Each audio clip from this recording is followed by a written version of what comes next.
write essays, memorize formulas, create art, and so much more. But now we're done. And you know what? I'm sure we're not the only ones glad to be done with it all. Please join me in another round of applause for our parents, teachers, and everyone else that has stuck with us for these 18 years.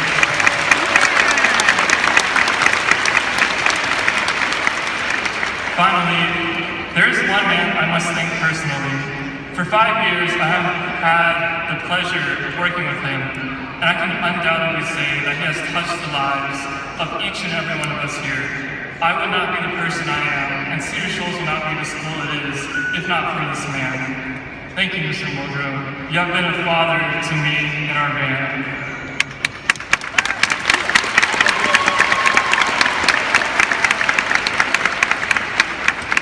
But of course, that's not really why we're here today. After all, we've been the ones doing all the work, right? Last month, when I visited the engineering quad in Stanford, I noticed a famous Chinese proverb inscribed in the floor.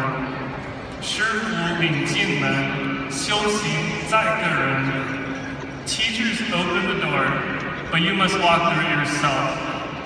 And today, we are finally walking through that door. It's graduation day. It's such a confusing day. Should we be sad or should we celebrate?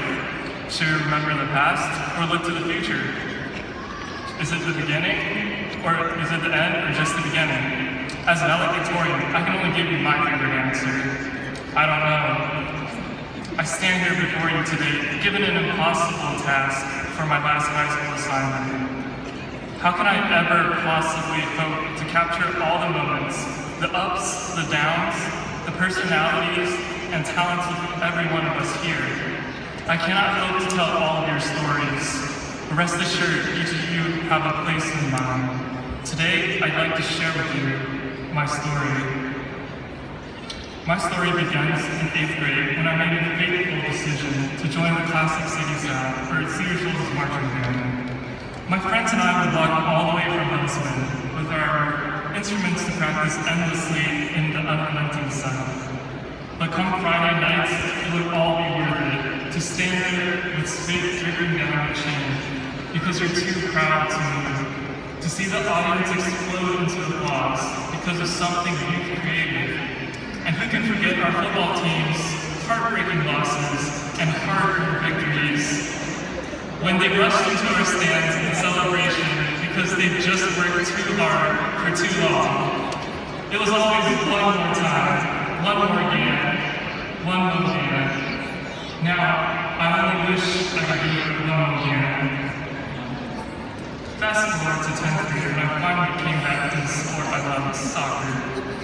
Although I think the JV boys were the only ones to win a single game that season, I had never been happier in my life. Because however smart you are, however rich you are, and however popular you are, it all doesn't matter as soon as you step onto that field. It's only about what you can do with the ball. And the people that you play, people like Frankie and Melky, I looked up to them because they have the talent that I would only dream of matching. For 3 years of playing hard, trash talking, and jokes I'm probably not allowed to repeat, I can say you guys know a piece of me that I'll never forget the times we spent together. And honestly, there are too many moments left for me to describe. The dances, all the drama performances, the clubs, and the people. Whether it's catching a movie with friends, tossing a frisbee around, or making fun of Robert for only making 101 on a calculus test that I got 103 on. Seriously, bro. These are the moments that have defined my life. But you guys are the ones that have defined these moments. And I thank you